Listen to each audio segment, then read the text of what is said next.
I am Jacob, son of Isaac, grandson of Abraham, the bearer of a promise I barely understood but deeply longed for. From the day I first breathed, I knew I was different. My brother Esau, the firstborn, was everything I was not: strong, wild, favored by our father. I was quiet, thoughtful, and more attuned to the whispers of the tents than the howls of the wilderness. My mother Rebecca saw something in me, a destiny perhaps, and I clung to her belief as if it were my lifeline. But envy is a beast that crouches at the door, and I let it in. Esau's birthright, his blessing, his inheritance, it should have been mine. I told myself I was merely fulfilling the prophecy, for had not God declared that the older shall serve the younger? Yet my actions were far from righteous. I manipulated my starving brother with a bowl of stew and deceived my blind father with goatskins and lies. The consequences came swiftly.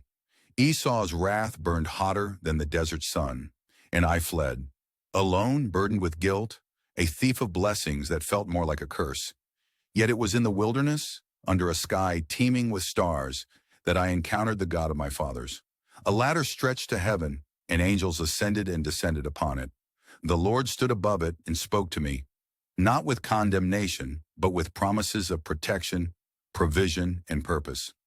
I, the deceiver, was chosen. Years passed.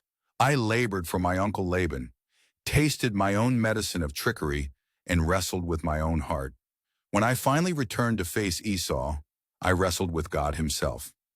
That night, as dawn broke, I emerged limping, a man transformed, renamed Israel. Even now the story of my life speaks. To those consumed by envy it warns. The cost of deceit is heavy. To those weighed down by guilt, it offers hope. God's grace is greater. And to all who wander, it declares, God's promises are steadfast, and his love pursues us even in our failures. We live in days where identities are questioned, families fractured, and blessings chased at any cost. My story is not ancient history. It's a mirror. And the God who redeemed me is ready to meet you, just as he met me. Wrestle with him if you must. But know this, when he touches you, you will never be the same.